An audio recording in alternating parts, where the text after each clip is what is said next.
This is Hannah from Hall Beer Shop, and you're listening to Daftaboutcraft. Daftaboutcraft is sponsored by Hall Beer Shop, based in Stourbridge in the West Midlands. You can find a huge selection of craft beers in-store and online. Check them out at hall-beer.com. Daftaboutcraft, the craft beer podcast. Welcome along to episode 30 of Daftaboutcraft, the craft beer podcast. It's the end of June and we're back. It's me, Dave D. And me, Dave B. And we're here to present you our podcast of all things craft. I was up in Scotland recently at Fine Fest, so I'll be telling you all about that. And we've got Ian Smith from Fine Fest coming on to tell you about how it all went from their perspective. It seemed to be a great success to me as a punter there. So we'll hear from Ian. He'll tell us how it was for them. And some fun facts as well, like how many pints of Jarl were consumed over the whole festival. That sort of thing. Does it say how many pints of Jarl were consumed by you specifically as well? Possibly. Now, a good time was had, and we'll talk more about that. What else have we got, Dave? I have been busy, but maybe not quite as busy from a craft perspective, but you've been really busy, and you've lined up our guest all by yourself this time, people I'd never heard of until you told me about them, and it is Milo from Standard Brewing Company, who have got rather a different funding model going on for how to get hold of their beers, as I understand. It's a really interesting one, and I think this is going to be really fun to find out about. And I wonder if this model will be something that we see more of in the future. I'm not going to tell you what it is now. Stay tuned, and Milo, me and Dave will tell you all about it. We've also got usual suspects like Hype or Tripe, which features quite a strange beer for sure. Again, more on that later. I'll just leave it as... Do you think we should tell them what the weird thing about this beer is, as a little teaser? Go on then. It's green. Green beers. I don't know how I feel about that really, but we'll see later on whether it's Hype or Tripe. We've got news about our sponsor Hall and what's happening with them. It's all change, but we're going to kick it off now, as we usually do, with Brew To Me. Going to go over to you, Dave. What have you got? Well, what I have will be determined by you, because I have two beers. I have actually been busy finding lots of new breweries, although one of them is actually, it's even not new to me, it's just one that somehow slipped through the net and I've never had. Well, I'm going to say the one on your left. Let's go for that. You're unlucky. You could have had a mango and peach smoothie sour, which I did very much get, because I thought, and that's from Hophurst Brewery, who I'd never heard of. They're in Manchester. Okay. But what I've got, and some people will definitely have had beers from these people, is from Wild Child. Their stouts are what stick in my mind. Yes, but I didn't get any stouts. I got a light box. And what I've got from Wild Child is a peach milkshake IPA. What I noticed with Wild Child is I know their stuff, and I had a look through Untapped, and I was like, yeah, I've never had a beer of theirs, which I just thought was odd. It is weird how we get these gaps in our drinking history, if you want, and we just don't go to certain breweries for some reason. So I thought I'll do it, and I had a look on their website, and I got a 6-pack of light beers and a glass on sale, £15. Wow. They've got a lot of packs on sale at the moment. So if you want a 6-pack of their light beers, their dark beers, whatever you like, really, there's loads of stuff on sale. And like I say, I got that 15 quid, and then I think delivery was about £5. So 20 quid for 6 beers and a glass. That's excellent. That's good. Can't really go wrong with that. So I've got a peach milkshake IPA, and they say they've dumped a ton of natural peach flavouring and dry hopped with a bunch of Calypso hop for that amped up stone fruit vibe. Don't forget the 40 kg of lactose for that super creamy mouthfeel. Excellent. So I should ask the question before you have any. Do you generally like milkshake IPAs? I will have one every so often. They're not a go-to for me by any stretch. If I sort of see it on a tap somewhere and I'm thinking, oh yeah, I really wouldn't mind tasting something like that almost as a dessert, then all right, I'll have one. But if it's sort of a hot summer's day or something, I wouldn't want to have one. No.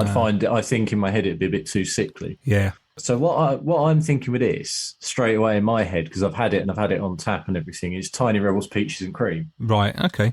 That's what I'm thinking this could be like. Wow. Certainly smells of peaches. You can't say it doesn't smell peachy. It's very strong of peach. It's called Absolute Impeachment. Okay. It's a peach milkshake. It's actually not quite as sweet as I thought it might be.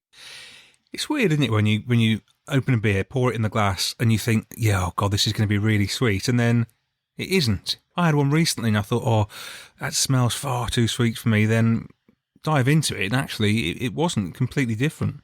It's sweet enough, don't get me wrong, but not sickly. The lactose gives it that word which I'm not wild about these days, that mouthfeel. It does make it creamy, and it sort of makes it roll around in the mouth a bit. I don't mind that. I've had milkshake IPAs which have been sweeter than that, and I've not enjoyed them as much. That's solid.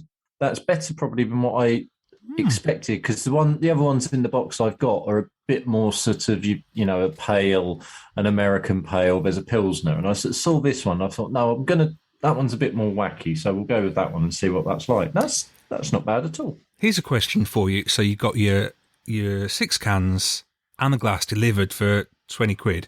Would you be put off by a beer being too cheap, for example? Yes. There is part of me now when I'm sort of doing Brew To Me and I'm hunting around for breweries. There's 2 things put me off. If I don't know the brewery and stuff I think is too expensive, and the other thing is the postage charge. If I sort of find somewhere and it gets to the end and then they want 8 quid, I'm like, oh, I'm not going to pay that. So in regards to a beer being too cheap, so I suppose if you take out the postage for these, essentially each beer is less than 3 quid.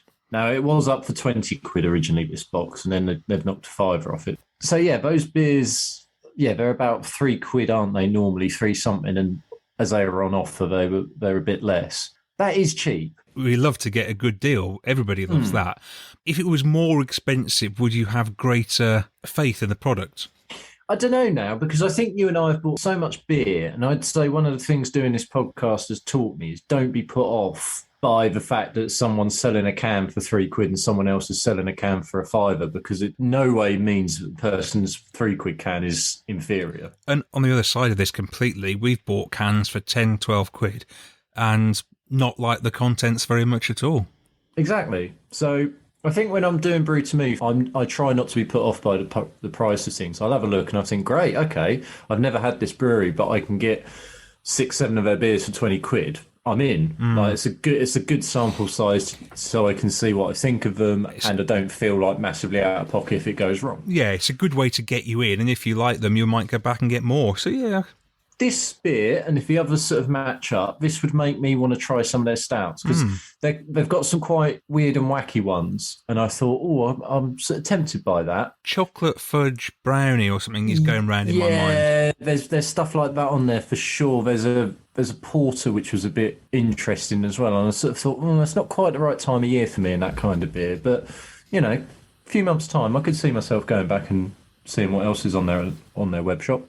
Now, I also have a sour in my hand, but that's what I'm having. You get no choice. I'm having it tough. But this is from the Ride Brewing Company, RIDE, on the banks of the River Clyde in Glasgow. Oh, nice. And I'm amazed to find out that these guys have been going for 6 years. 2016 they started. How do they slip through the net and we don't know much about them, even though they've been going for so long? Well, I've never heard of them until you just said them. I found this and a few other of their cans in a little bottle shop in Oban, the Oban Beer Cellar. They've got loads of Scottish breweries in there, a lot of which I hadn't actually heard of. So cleaned up and bought loads of them. We're going to have Scottish Brew To Me for the rest of the year. Yeah, keep us going for a while. But yeah, I was intrigued. And I sort of looked them up thinking maybe they might be relatively new, but no, 6 years. And they do a whole range of beers, from stouts and porters to weird and wonderful sours. This sour is a mojito sour. Oh, okay. Which they sell on their website. I think it's £3.50 a can, 330ml can. We don't see many 330s around now, do you, actually? So it's quite novel to see one again. Now, that's an interesting thing, because you were just saying about price. Now, if 330 can puts me off, and the only reason it puts me off is I automatically think now of the subscription boxes in the big brand ones, and increasingly when I think of those, I think there's 330 cans in there, and it really puts me off. 330s just make me think of Tiny Rebel most of the time, and I tend to try and avoid Tiny Rebel because they're not really my bag these days. Anyway, so what we have here, this mojito sour, I did wonder whether I should go into the garden and get sort of a handful of mint and sort of chuck it in, but I didn't go that far. So we were expecting it to taste minty, limey, refreshing, all that jazz. Yeah, maybe a bit sharp. Oh. Now, in your glass, that looks quite thick. Is it thick or is it thin? No, it's not thick. It's just what I'd expect it to be, really. You wouldn't want that to be thick. And no, that is very refreshing. If I was drinking it blind, would I know there was mint in there? Not sure. Still very nice, though. Does what it's supposed to do. Okay, so it's a good introduction to them. Good introduction to them. A nice palate cleanser as well. The Ride Brewing Company's thing is, and as it says on their can, our team are working to improve accessibility and social inclusion in Scotland's brewing industry. They aim to offer opportunities to support people with disabilities into the world of brewing, which is excellent, isn't it? Well, it seems like we've both had two nice, solid Brew To Me's. I think so, yeah. I've got their raspberry and lemon saison in the fridge as well. Oh, nice. So that intrigues me. It was a toss-up between which one to do, but I went for the mojito. But yeah, this is good. Definitely, if you see one, get hold of it, give it a go. Excellent. Well, as I say, it sounds like we've had a very successful Brew To Me segment here, but just to slightly lower the mood, unfortunately. Those of you might remember a couple of episodes ago, my Brew To Me came from the Ukraine and Varvar. There was a load of their beers had made it out to my part of the world, and I went and purchased them as all profits were going to the brewery. And unfortunately, you flagged it to me on Twitter this week, Dave, that sadly one of the brewers has died during the war. It puts us sitting here talking about beer and whether this tastes good or bad into a complete different perspective, doesn't it, when you find out that somebody who made the beer you've been drinking has been sadly killed. It's quite strange, actually, because you sort of said it and it was a terrible thing, but then the more I sort of think about it, and like you say, when you drink a beer, and I've still got a couple of theirs, now I drink, sort of I've looked at it, and I don't know if I want to at the moment. It feels a bit wrong somehow. Well, funny enough, when I was in Scotland, I actually saw some of their cans, and they were the most beautifully designed cans, really slim cans. And I thought, I've got to have those, and I bought them. And then a few days later, I heard that news, and they just sat in the fridge. Like you say, I can't quite bring myself to open them. So it goes without saying, obviously, we extend our condolences and thoughts are with Varvar and everyone else who is suffering because of the war in Ukraine. And if you do perhaps see any of their beers, or there's plenty of collaborations where British breweries and other breweries are clubbing together with Varvar and other Ukrainian breweries to make collabs in an effort to sort of do their bit to help, I'd really suggest if you see one, buy one, because you're doing a good thing, and hopefully, having something nice to drink is a bit of a byproduct. Daftaboutcraft. Right, so you'll have heard me mention on the podcast earlier that I was at Finefest recently and had a fantastic time. I thought, what better thing to do than get hold of Ian Smith, the marketing guru who sort of puts all this together, really, puts on this wonderful, spectacular show, and it really was excellent. So, Ian, welcome back to the podcast. Hello, thank you for having me back. It's a pleasure to be back on and chatting about Finefest. And thank you for coming to the festival as well. Oh, and it was about a 7-hour drive for us, but worth every minute of it. And I will be back again next year, and my kids will as well. So that tells you a lot. Yeah, thank you. It's still crazy to me that we do this every year, and that people make these crazy drives from all over the country and internationally to come and to be part of this festival. It's a thing we've been doing now for more than 10 years, and an incredible amount of work goes into it. I'm only part of the team that puts it together. There's kind of 6 of us in the core team, but then when you add on the site crew and the tech crew and everyone else, there's a huge team that actually works over the week in the run up to the festival. I was staggered by the amount of staff, actually, because, like you say, from security to people pouring the drinks to, there is a huge squad of people there. Yeah, so the core management team of the festival is, as I said, there's 6 of us who kind of do all the planning. Jamie, my boss, who's the MD of the company, his brother has his own events company, so he deals with a lot of the kind of planning, really. That's kind of his big project. And then each of us have our own responsibilities in different ways. But then when it comes to the weekend, we have an incredible team, and we're so lucky to have them. And you could tell that everybody there was enjoying it as well. This is they weren't there because they felt they had to be there. They were enjoying every minute of it. Yeah, absolutely. Yeah, you look at kind of the type of events that a lot of these people do throughout the year. This is probably one of the fun ones for them, and we hear that. Like a lot of the bar team do a lot of work over the Edinburgh Festival, the underbelly, and that kind of thing. And compared to that, Fine Fest is really fun. It's a very easygoing crowd. It's in an amazing setting. It's got an amazing selection of beers. And we do give them. We treat them well, and we try and make sure that they're having a good time while they're working. So yeah, it's pretty cool. It's a pretty cool event, and we're very lucky with the people that we bring in to work on it with us. So talking about the beers, you were responsible for the beers that were on tap there over the 3 or 4 days. Some nightmare trying to work out who to get, what to put on, and how long does it take organising all of that? Yeah, that's one of my two responsibilities when it comes to Fine Fest is one, selling tickets, which was good this year. We had a sellout. That was great. And then two is putting together the beer lineup for the event. We use a lot of data from previous years to try and figure out how many different beers we need, in what styles, in what format, keg or cask, and then who to invite. And that's always a big one. Like I always get asked when I'm doing other festivals, how do we get an invite to Fine Fest? And I've thought about this a lot because it's been kind of my life for the last month or 2 months or whatever. So the original kind of invites went out just after Christmas in January. I started this year putting out invites to breweries and saying, this is what we're looking for. Would you be interested in selling beer to us? Would you be interested in coming up and hanging out with us? And then it kind of gets it develops as we get close to the festival. Because back in January, a lot of the breweries wouldn't know what they were brewing in June. Based on previous year's data, I can say, okay, I need 27 kegs of fruited or sour beer, and I need 10 casks of dark beer, guest beer. And I know that I've got those numbers ready to go. And then it's trying to kind of put the pieces together between the breweries that we want to showcase and the beers that they have available. Breweries would get an invite for one of kind of three reasons, really. One is because it's a brewery who we like their beer. Me, the management team for the festival, our brewers, we like their beer, either that we've liked them for a long time or we've had it recently and gone, yeah, that's a really good beer. We should get that for the festival. If they're friends of the brewery. So we generally, if anyone we've collaborated with in the previous year, we'll bring them up and showcase them at the festival. And then it's if they fill a slot. This year, one of the most interesting ones for me was bringing up North Cotswold Brewery, who are a tiny brewery that very few people have heard of, and they only do cask beer. But at the very kind of 11th hour, I was short on cask. And for me, it was a case of going, right, okay, what's some of the best cask pints I've had this year? And I thought back to a pint of a beer they do called Morton Mild, a 3-point-something% dark mild. I had it in a pub in Leighton Buzzard with my dad, which is where he lives. I was down there visiting, and we went to his local, and I had a pint of their mild, and I went, oh, wow, that's a really good pint. I went back for another one. So when it came to Fine Fest, I was like, right, I need 5 casks from a brewery. I'll get in touch with North Cotswold and see if they can get them here in time. And so I phoned them up and said, yeah, we can deliver it to Bristol, which is where we consolidated the beer. We have kind of consolidation points around the UK so that breweries can all drop their beer in one place and we'll bring it up to us on pallets.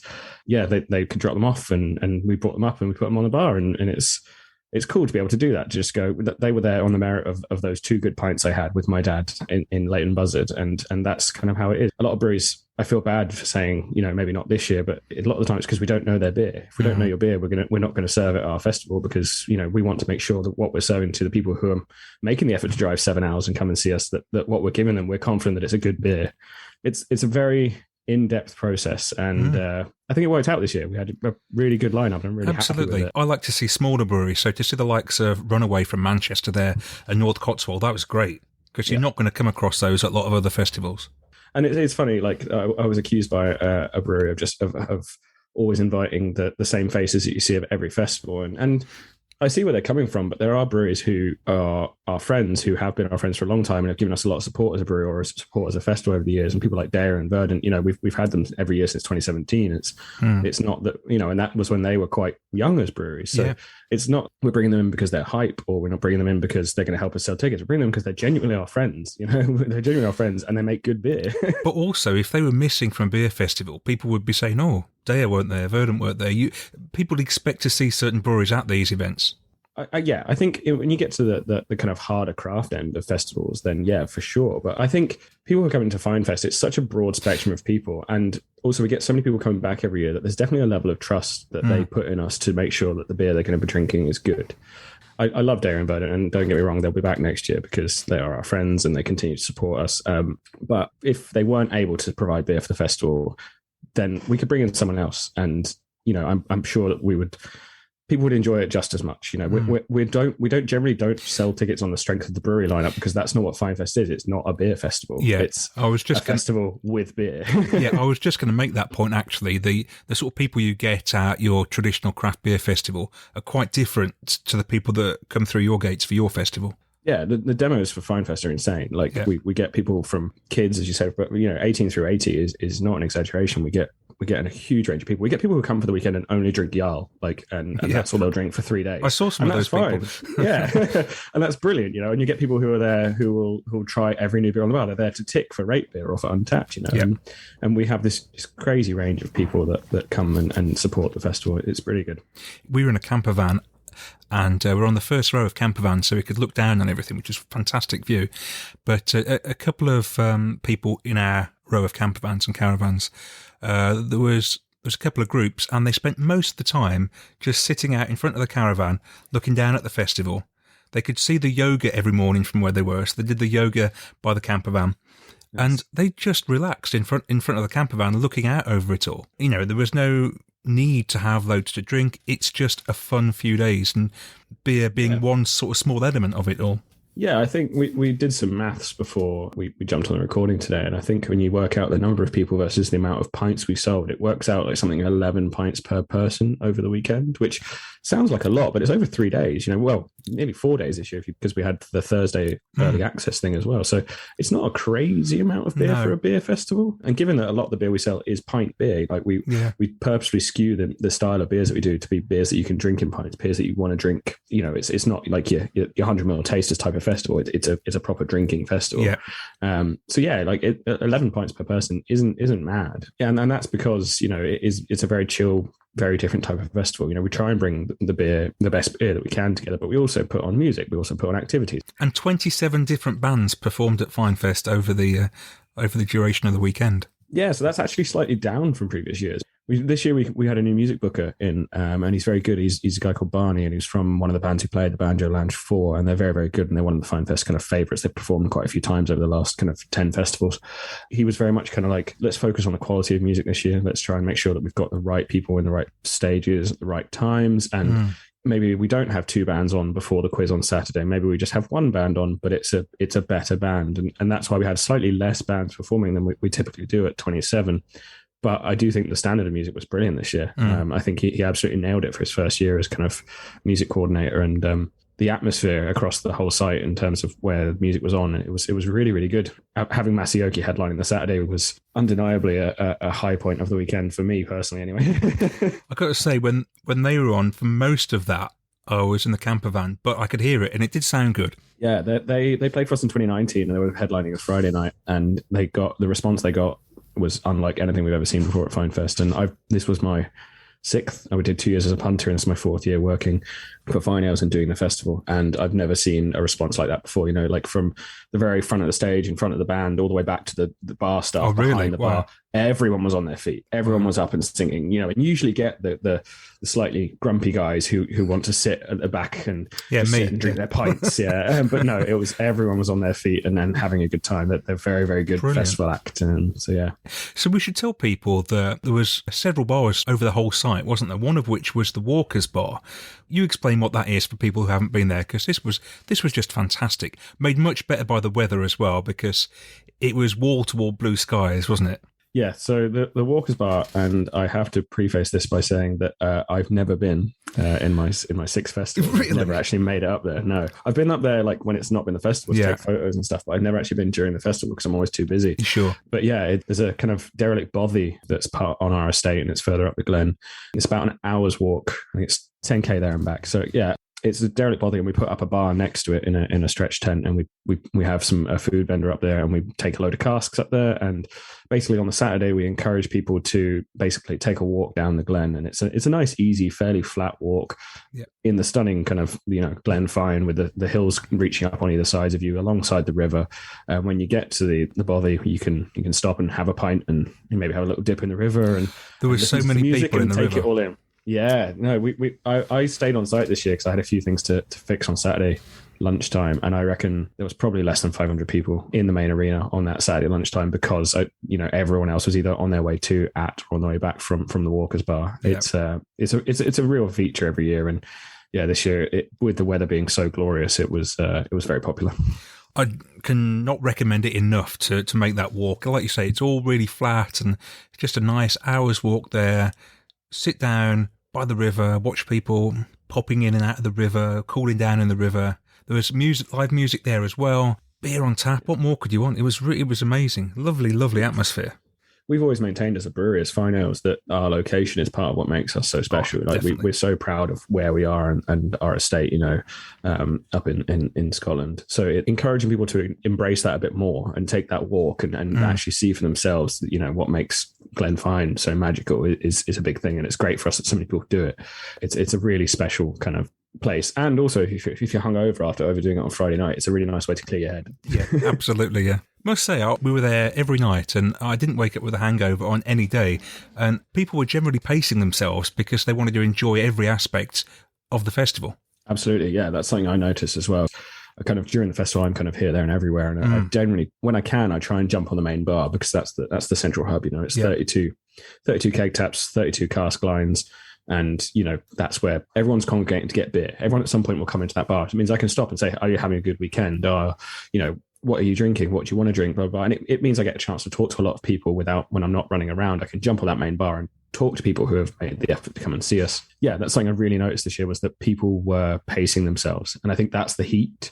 And I think it's because it was a longer weekend with the Jubilee weekend. We made Friday more of a full day. We had Thursday night for some people. So I think there was definitely an element of, and also looking at the beer stocks, we went through a lot of the low ABV hoppy beers on the Friday, like a lot more than we expected. Yeah, that's what I stuck to. People were very sensible, and that's a good thing. Yeah. So talking about the number of people that came through the door, how many tickets did you sell and how many people actually came? So we were sold out. We were very, very lucky that we had nearly 1,000 people who bought tickets for FineFest 2020 who held on to their tickets for 2 years and then came back for FineFest 2022. So if you're one of those people listening to us, I have to say thank you, and I'll take every opportunity to say thank you to them because putting your trust in us for 2 years to hold on to that ticket and coming back is amazing. Like it's beyond what we had expected. So yeah, we officially declared a sellout about 2,150, so 2,150 people. A little bit down on what we had in 2019, but that was always the intention, was that we were going to make it a smaller, more focused event and just try and deliver a better experience for the people that were coming, because I think we stretched ourselves a little bit too much in 2019. And what was nice is that there was not many queues anywhere. You didn't have to queue up too long for food. You didn't have to queue up too long at the bar. In fact, one of the biggest queues I saw was actually at the quiz on the Saturday afternoon. Yeah. That was absolutely rammed to get into there, wasn't it? Every year, the quiz is just a phenomenal thing every year. And every year we talk about moving it to the main marquee, and Elaine, who is our office manager and part of the FineFest management team, she hosts it and she refuses to move it because she thinks that part of that, like, get there early, get your seat, that intimacy that of doing it up in the courtyard bar is part of what makes it special. Yeah, the quiz is insane, and she's a whirlwind of a quiz host. Do not get in her way when she's in quiz mode. I got that impression at the bingo. She's a great bingo host as well. Yeah, she's brilliant. But yeah, so I do want to loop back to kind of, so we sold out 2,150 tickets, and generally we'll have guests, so breweries and some of our trade customers or suppliers. We'll invite our friends to the festival as well. We could have had on site up to about 2,500 people this year, but I did look today and we probably actually only had about 2,100 in total. So we were a little bit shy of what we were expecting. And it's funny that during the prep week, I think it was the Wednesday, that one of the crew members who'd been working on other events had said that it's quite well established that in the industry that about 30% of those who have rolled over tickets from pandemic events will just not turn up for the next version of that event when the time comes, either because they forgot they had tickets or they've made other plans, but they're not desperate to recoup that money that they've spent it so long ago. And we were just like, oh, that's interesting. And then it wasn't until today when I started looking at the numbers of tickets through the gate that I actually realized that we were showing the same pattern. We had less people on site than we thought we had, it makes it even more crazy that we sold about the same amount of beer that we sold in 2019. Tell listeners how many pints of Jarl you sold at the festival. So obviously Fine Ales beers is a big part of the festival. We had probably, I think it's about 18 or 19 different Fine Ales beers on across the weekend. We sold 3,275 pints of Jarl in total. I think that's impressive. Which is not bad. That's good. It's not bad. Like, given that we sold over 22,000 pints in total, it's a chunk. But it was the good weather for Jarl. Like, it's the right weather. 3.8%, simple, nice, easygoing beer. I love the sours. In the sunshine. Your sours that you got on the mango one especially, that was great for the weather. Thank you. Yeah, no. So those are the first sours, like kettle sours, that we've had our head of origins brew for us. So he's usually one playing with, Brett and Myers, who's in Videococus, and doing the complex mixed firm stuff. But no, we were just like, we need a couple of kettle sours for the festival, and we let him have a go at them, and we were just like, all right, you're going to be brewing a lot of those. please do more, because we all really enjoyed those. They were excellent. Yeah, they went down very, very well. And yeah, we'll definitely do more. And we're already talking about trying to get one into a can as quickly as we can. Maybe not.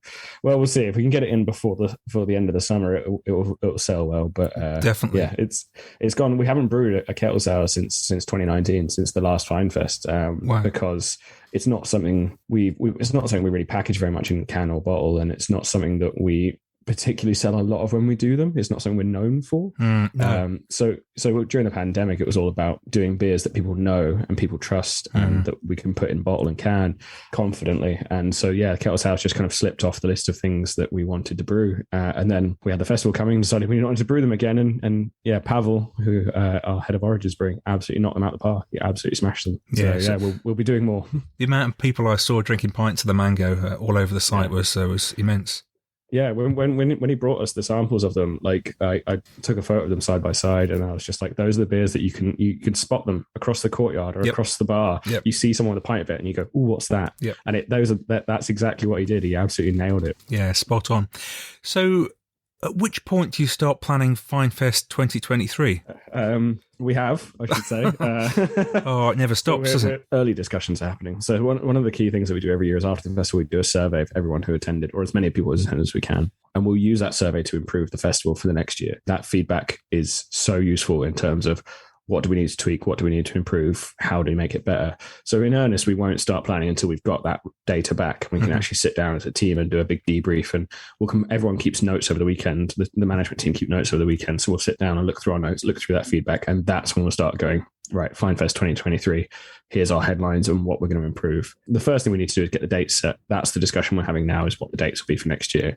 And we want to do a ticket sale for people who attended this year. So everyone who came this year will get the opportunity to buy a ticket before they go on public sale, which will be not until November. So generally the public tickets won't go on sale to November. But if you attended FineFest 2022, you'll get first refusal on a ticket for FineFest 2023. So that will be coming quite soon. And the first thing we're trying to do is just nail down the dates and make sure everyone's available when we want them. Yeah, it's a great idea, that. Let people know well in advance. A lot of festivals, they just sort of creep up on you. And for people to attend, especially if they're coming a long way, they need to know in plenty of time when those dates are, so they can make arrangements, But I think a lot of people forget this. Yeah, and as I said, I think I said this earlier, but like, we're very, very lucky in that there are people who come back every single year. And I can see why. As soon as those dates are out, they'll be buying tickets. So that's it's not a big festival. Just over 2,000 people isn't a major festival. But it's a special festival. At least I like to think it's a special festival. And those people who have been, I think, understand that, and that's why they come back every single year. Yeah. So are most of the people you have every year returning customers, or are you gaining more and more new people every year? It varies. There's always turnover because of the time of year that we're at. There's always turnover of people who can't come because of weddings, because of they've had a baby, or there's people who, or they want a year off. They're going to do something else this year. So I think it's probably about 50-50 in terms of people who come back every year. And then we're always seeking to sell the same amount of tickets again to people who haven't been to the festival before. And that's the challenging one, is for me as the marketing guy for Fine Ales, is how do you sell FineFest to people who have never been before? Because it is such a unique thing compared to other festivals. It's not a music festival. It's not a beer festival. It's like the best bits from all sorts of different sorts of festivals rolled into one, isn't it? Food, drink, music, entertainment. It's all there. Yeah. And it only works the way it does because we've done it for this was our 11th festival, so we've done it more than 10 years. Like I had a good discussion with Jamie, our MD, about this, about how Finefest can only exist as a product of having done the previous 10 Finefests. And it's because every year we take that feedback and we sit down and we go, how do we make it better? Like, I think if we were doing Finefest as a brand new event next year, it would not be the Finefest that it will be. Or, if Finefest 22 was the first Finefest, it would not have been half as good as this year's Finefest actually was, because we've learned so many lessons over the years that go to making the festival what it is. Once you've been, it sells itself, doesn't it, as well? Once you've experienced it, great. People who've been there, they're going to go away and tell their friends, and hopefully they'll go as well.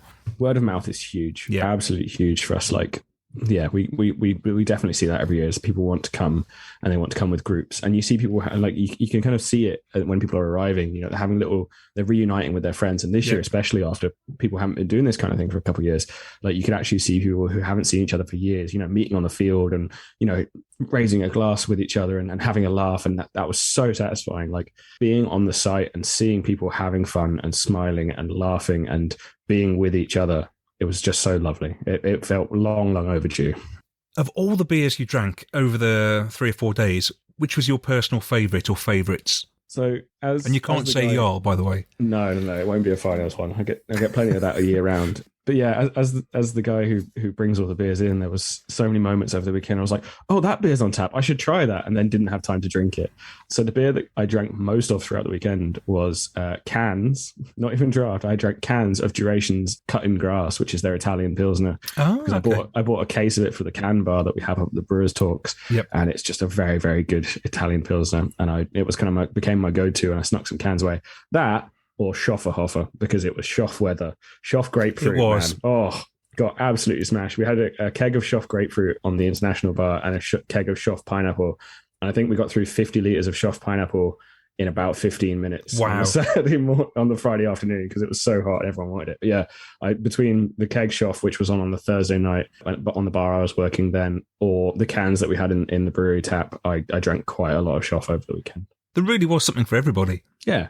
And there was funny, we put the beer list out, and there was a very nice lady who comes every year, and I've met her a few times at the festival, and she was just like, why are there so few stouts this year? And I was just like, because that's what the data says. Like I have to order based on what I know we'll use, because I don't want to be left with loads and loads of kegs or casks that we haven't used at the festival at the end of the festival. So I have to base it on that. And I felt bad for her. And then the weather, it was not stout weather. So it worked out okay.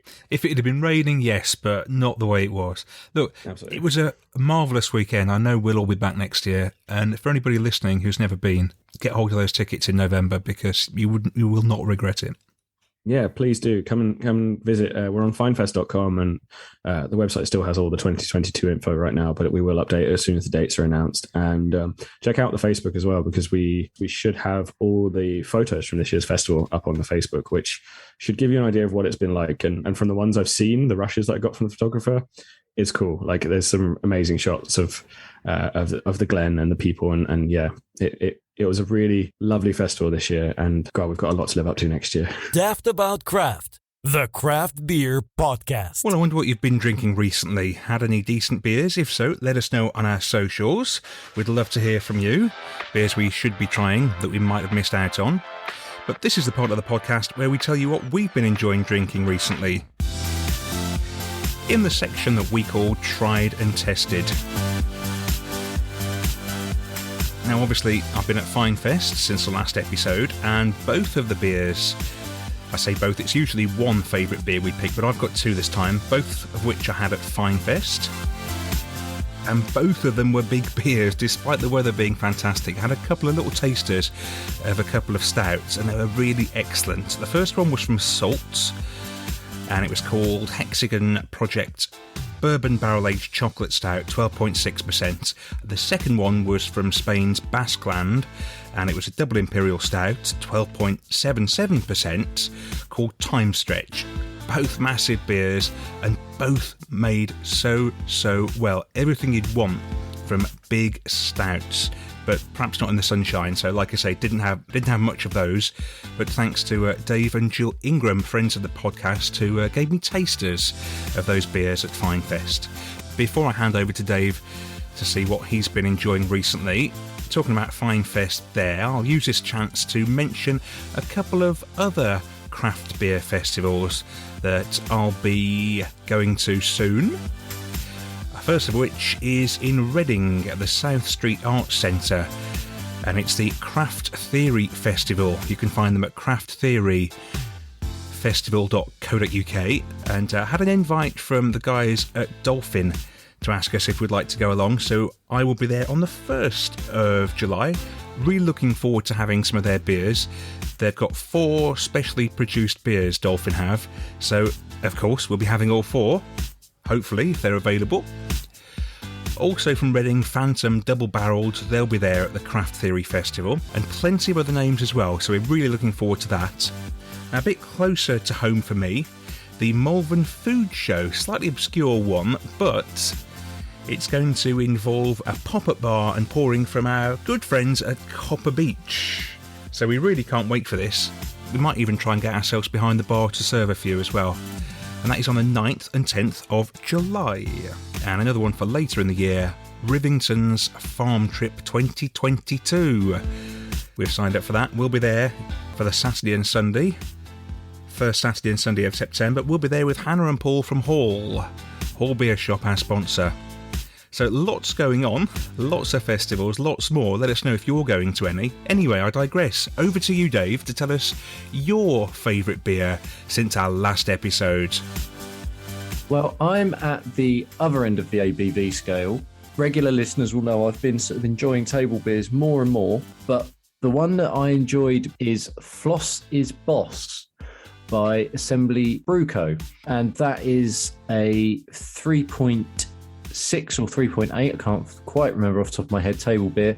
And it's just another great example of how that style is really being loved now, rather than just sort of churned out almost as an afterthought.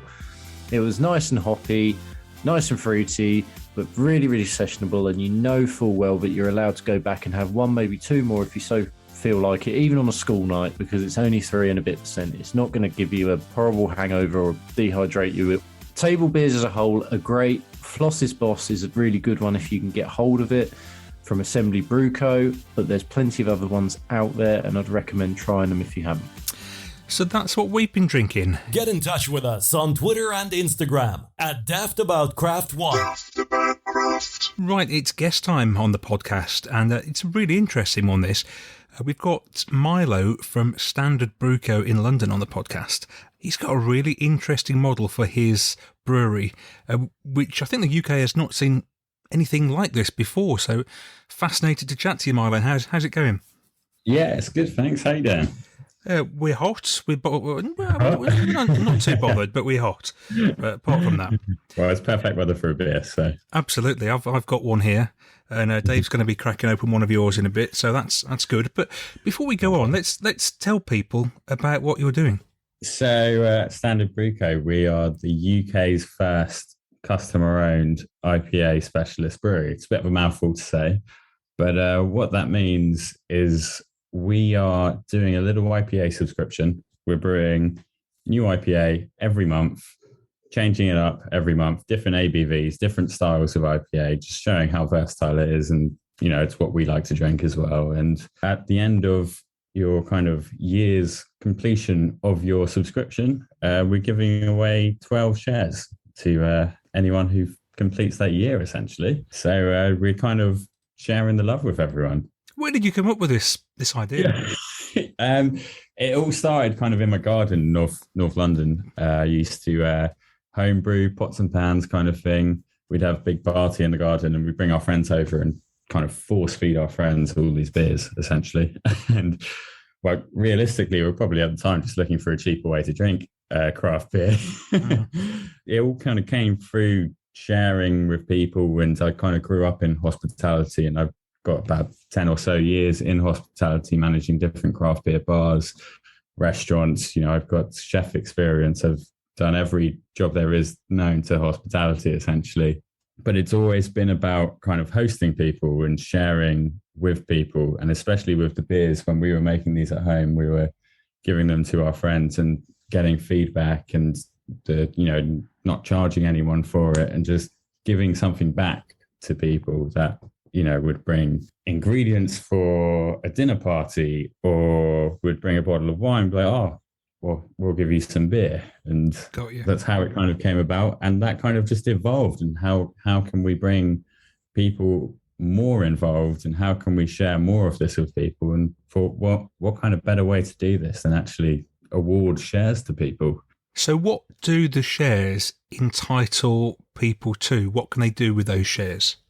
So they're non-voting shares, which means they can't do that much. It does mean that in, a few years or so, when we start making some money, hopefully it will come, we can give out some dividends to people. And it's just a nice thing to be involved in. I feel, there's a kind of community spirit behind it that sharing the love is kind of helping with. The way that this has gone from me working in hospitality and starting up the actual brewery, the amount of different people that have helped us along the way, it's like a nice way to give back to people. If Dave and I wanted to get involved, and what do we have to do, and how much does it cost us? You don't have to do a lot, really. You can go on the website, subscribe, you pay 20 quid a month plus shipping.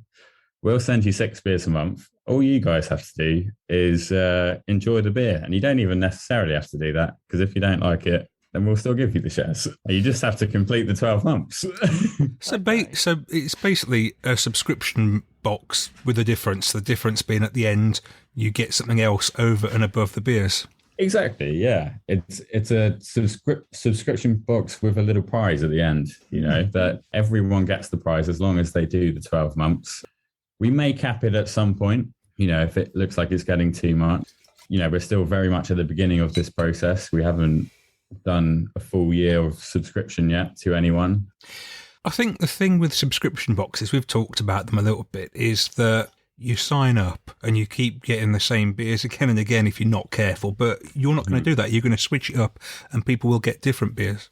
When we were looking at the kind of market for it, one of the things I felt was when I've ordered previous kind of larger subscriptions, it's always been kind of core beers of different breweries that I've tried all before. And I'm not very interested in trying those things because, my background in hospitality, working in bottle shops, working in tap rooms, I've tried a lot of those beers. Yes, they're incredibly nice, a lot of them, but you want to try something new every time. And a lot of what I was looking for when I was working in those pubs and bars were new breweries and new beers that I haven't tasted before. So I thought that's kind of an interesting way to do it. And it means I get to keep making recipes, realistically. Absolutely. Which is, that's the funnest bit. That's the bit that keeps me going.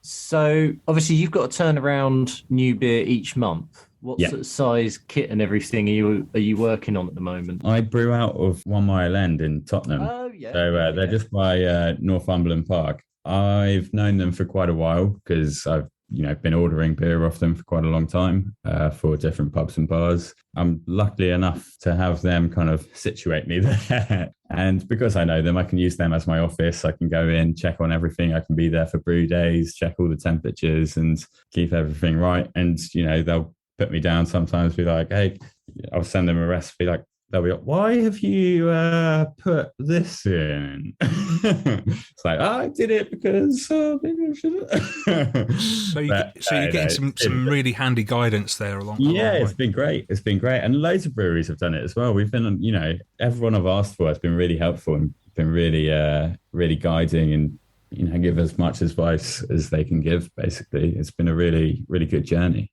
Part of that journey is kind of part of the subscription. So it's like a lot of it is pretty much all of the subscription is numbered. So it's, 1, 2, 3, 4, and you can see the beers evolving and getting better as the numbers grow. Oh man. And for people like us, we don't want any gaps. We want them all. Yeah.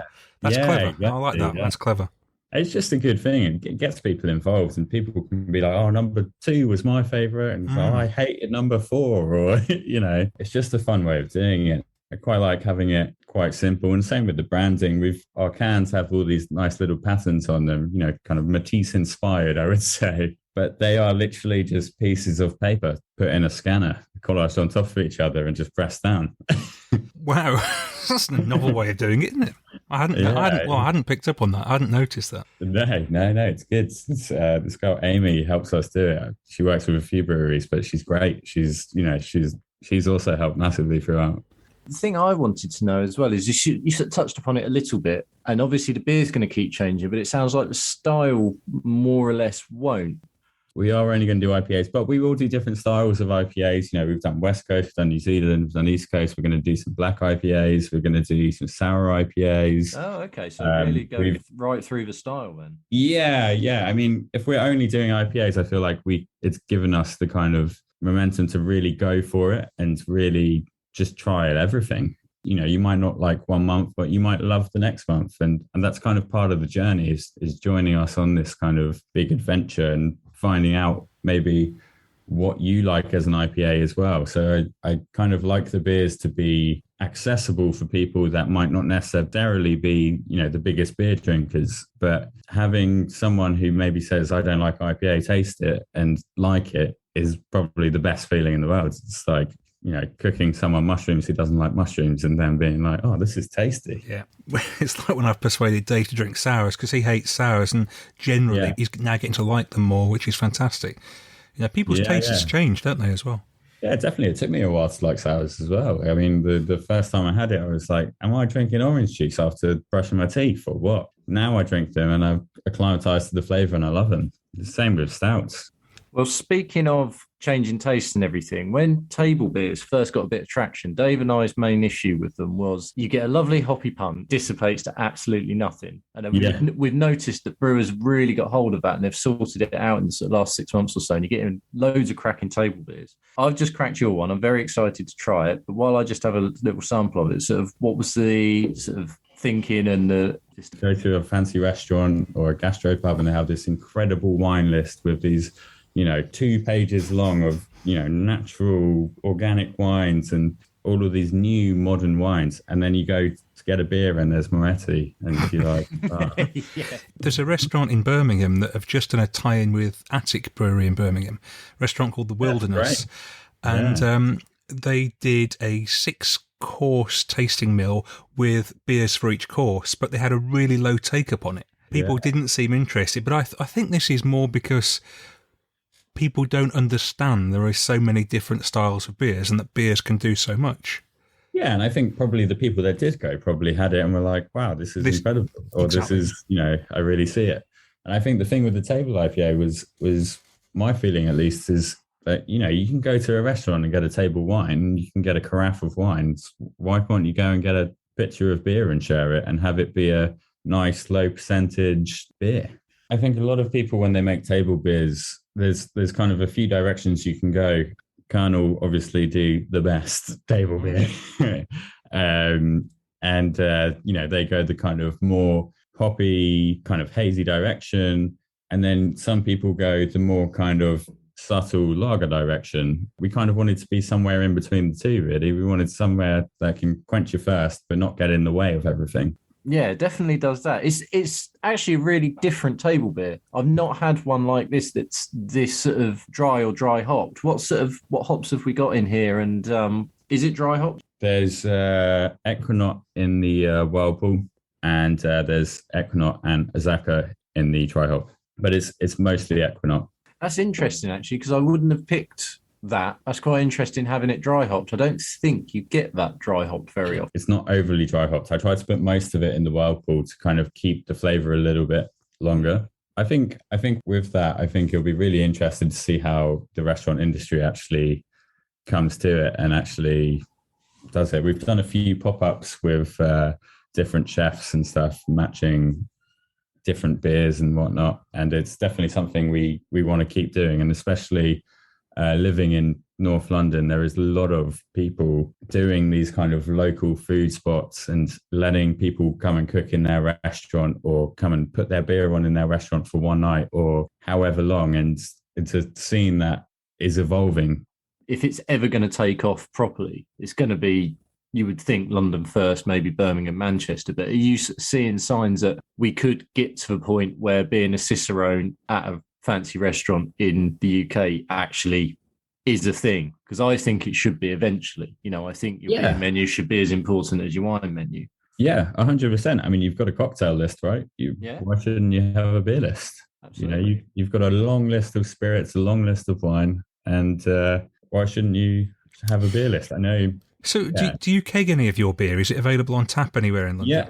Yeah. So we recently actually just gone to the market through Pig's Ears and Cave Direct, who are massive wholesalers for us, at least, because I've been ordering from them for many, many years. So that was a big personal win for me. So yeah, you can get them up and down the country through them if you're running a bar, and it is mainly through subscription, but we do still do a bit of kegging and stuff. Yeah. I don't know about you, Dave. There's a real sense of this is craft beer at quite its basic level, in a way, of being community and giving back and that, which, some of the bigger boys have got very big and it's now very corporate and it's very macro almost. And when you think about it, it's then quite surprising that nobody has tried this model that you're using. Yeah, I think parts of me which get a bit annoyed when people move away from this whole kind of beginning and from their origins, but some people manage to do it reasonably well, but it's tough. It's really tough, and I'm just enjoying the process at the moment. I'm still get to make the recipes. I still get to do everything myself, and that for me is what's exciting. And I think, yeah, I agree.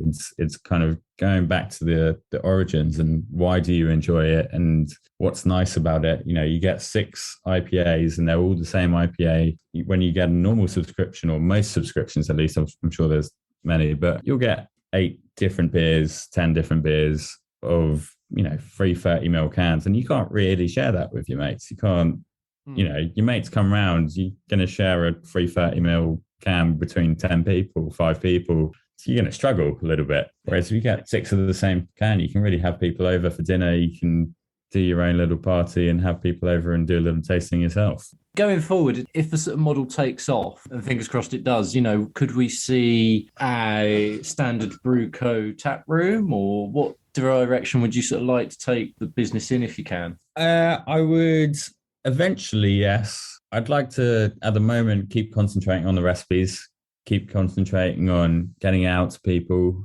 I don't have time to be running a tap room at the moment.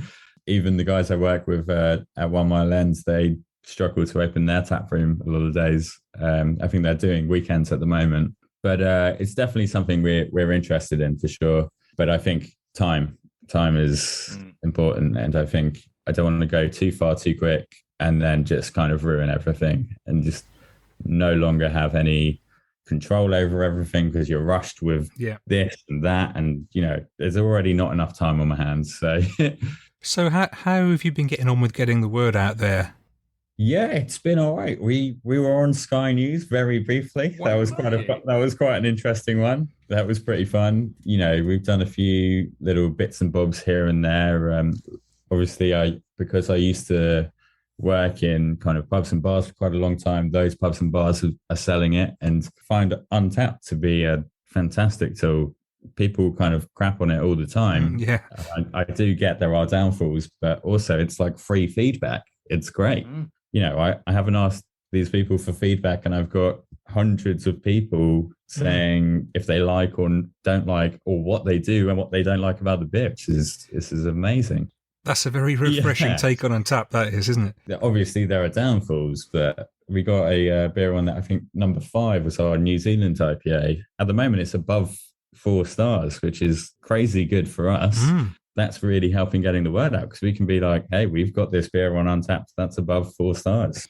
Well, there's going to be a very favourable review of the table IPA going up from myself later, and I'm very pleased that I didn't give the other one away because I want to have the other one now. It's exactly what I want. I've nearly finished it.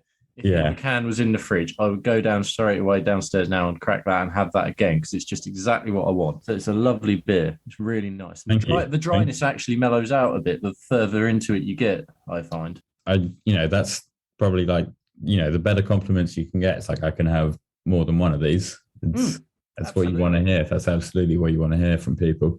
With the pale, are we going to see things like, you sort of mentioned a few styles. Could we see dippers, tippers and things like that? Yeah.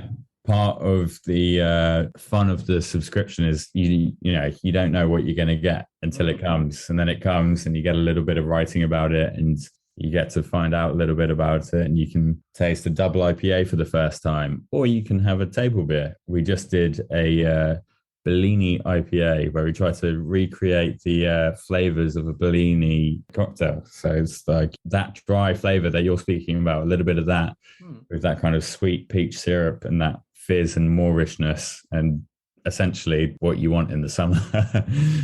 As well as the box, will you have a shop on your site? So say people just want to come on and mix and match and take away. If they really like one, they can get it again, until it runs out. They can buy a box of it. We have seen like repeat orders, and that again is feedback in itself. When you see someone getting the same beer again, you're like, wow, yeah, this person really liked it. It's the ultimate compliment, isn't it, when they come back for more? It's like when someone goes for seconds when you're eating, grandma's cooking, offers second. Yeah, I'll have some. It's really interesting. You can tell that your outlook on all of this is quite different to people we usually speak to. You're coming at it from a different angle. Outlook. Yeah, a very positive outlook, but in a way we don't see very often. You just sort of seem to radiate quite a lot of positivity. We're all living in a pretty tough time. It's worth just having a positive outlook on it. I get to make beer for a living. It's great. It seems as though you're happy not to run before you can walk, just take it steady and build up slowly, which is a sensible thing to do, isn't it? Yeah, I think it's important. I mean, you got to keep your stress levels down, otherwise you're just going to ruin everything. I've worked in so many high stress jobs where we've tried to do everything at once, and it's never works. Basically, it just never works. It's always someone pushing from the top to make as much money as possible, and you can't be creative anymore. You lose your creativity. And I think the great thing about what we're doing is it's keeping that creativity, and it's keeping people interested, and it's keeping me interested. And so the quality is not dropping because I'm still involved in everything. It's me, basically. Yeah. So if people do want to get involved, show their support for you, show their interest, get hold of some beers, what have they got to do? Go to standardbrew.co. Give us a follow on social media at standardbrewco. Give us a message. If anyone's in London, I'm happy to give them a show round 1 Mile End's brewery, but they can taste my beer while they're there. We're in a few bars in London and outside of London. If you run a bar, go to Cave Direct, go to Pig's Ears. You've sold it to me. I'm so tempted to sign up and get one of these. I'm sorely tempted. Yeah. Look, thank you very much indeed for coming on. It's been absolutely fascinating. I've really enjoyed listening to what you've got thanks planned. for having me. It's been great. Not at all. And the very best of luck from both of us. Well, we're coming to the end of the podcast, but for regular listeners, you'll know there's one feature we haven't done yet. And now it's time for Hype or Tripe. And it's the one where we play this music. Yeah, it's Hype or Tripe. We've got a good one this time. We're really excited about this one. Well, I don't know whether it's excitement or trepidation. I'm not sure, Dave. What do you think? I don't know about excited. I think trepidation is far more accurate. Yeah. We touched on it at the start of the episode. It's green. Oh, my goodness. Had plenty of yellow and red and brown, but never a green one on the podcast, I don't think. It is from Staggeringly Good, who are known for their wild and wacky beers. In fact, back in March 21, they actually recalled one of their beers because it was so sort of thick and active in the can that there was cases of it exploding, and they recalled 5,000 cans. This one, I'm glad to know, hasn't been recalled, and I haven't heard very much about it at all, so it'd be really interesting to see what we make of it. What's it called, Dave? So, we are dealing with Primordial Gloop. I mean, gloop. Yeah. Gloop sounds like something my kids would have made when they're a lot smaller and then, sort of chucks at me, that sort of thing. And Primordial Gloop is blue coconut and pea flower slushy fruit sour, which just sounds weird. So it's very nicely chilled. My can and your can been in the fridge here. So slushy sour. Here we come. Let's open it up. Just have a look before you even put it in the glass, Dave. Look at the colour of it. Yeah, it's like pea juice. What is interesting here is that although we haven't had a green beer on the podcast, I have had a couple of green beers. I've never had a green beer. Oh, this is a first. Okay, My biggest problem is that I look at it and my brain says, no, you shouldn't be drinking that. It'd be fascinating. We didn't know it was green and we were drinking it blind and we couldn't be put off by the colour. But we're not doing that, so that doesn't matter. Right, look at this. Look at this beauty. I mean, it is green. You can't fault them for that. It looks a bit, I mean, it's the green of like Applejack's green or... Our downstairs wall's a bit like this. Or key lime pie green or something like that. It's certainly green. But it smells very tart, actually, for me. I just had a little sip. You have a little sip. Oh, okay. I mean, it does taste like a slushie, doesn't it? If you not that I've had many, but I have had little sips of my kids' slushies every now and again. I think the pea element to it that you mentioned, that's giving it the colour, isn't it? Yeah, I wouldn't expect pea flour to have its own real strong flavour. It tastes like a coconut slushie. It's quite sweet, isn't it? It is quite sweet. I imagine with some crushed up ice. Yeah. Rather nice. There is a bit more than coconut in there, though. Just looking at the ingredients on the back. So there is guava, which I do actually get. Passion fruit, which I think I do get a bit of as well. Organic coconut cream, which I definitely get. It's quite a lot of body to it, isn't there? And it didn't actually look like it had it pouring it out. No, it looks like it was going to be a bit thin, but it sits way heavier than it pours. Dried pea flours, which we talked about. Sugar syrup, which I think is doing the role of lactose. Yeah. And then your hops and your yeast. I mean, it's difficult to say there's any hops in this. It is very sweet for me. It's only 6%. I mean, nobody's going to be picking out hops of that, are they? No. It's a slushy sour, spot on. It's not even really that sour. Sometimes I'll have beers now because I drink quite a few sours and I'll say, well, that's not sour. And people say, oh, no, that's really sour. This one really isn't sour for me at all. It's on that sort of the kind of sours I can get on with quite well of a smoothie sours, which generally are thick fruit, not a lot of sour. That's definitely in that ballpark. Not sure I could drink a whole can of it. No, I'm thinking I'm going to struggle with mine because it is so sweet. I think that's my main knock on it. I don't actually mind it as an idea and the execution and even the flavours, which are good. But my goodness, that's sweet. I don't think we can knock this beer because it is sweet. I think it's doing exactly what it's meant to. So in actual fact, I think that's all aboard the hype train. Yeah, they've delivered a green beer. And they've delivered a decent green beer. As I say, I think we're both on the same page here. The main knock on it would be it's probably one you just want to share, just because it's going to be hard work to get through on your own. For hitting the brief of making a green beer and making a green beer that doesn't sort of just taste green or looks green but has no flavour to it, but they've absolutely nailed that. So I can't say it's Tripe in the slightest. It is hype. They've nailed that. You never thought you'd say a green slushy sour was a hype beer, did you, Dave? No, but I can't knock it. And I was very skeptical, but I wanted to keep an open mind just because, you know, you have to. But I was very willing to not like that beer, but I can't not. It's fine. It is really good at what they've set out to do. So in that sense, it's a triumph. Indeed. And I should just say big shout out to Fuss Club, who got these beers to us super quick, ready for this segment. Both myself and Dave did a great job. We mentioned very briefly at the start of the podcast that our sponsor, Hall Beer, has got news. It's a devastating blow, really. They have a website which you can order nationwide from, but for me, they have a shop in my nearest town in Stourbridge in the West Midlands. And really sadly, they'll be closing their doors at the shop for the very final time this coming Saturday, June the 25th. It's been a place that I've gone to several times a week since it opened. I was some would say religiously. Religiously, yeah.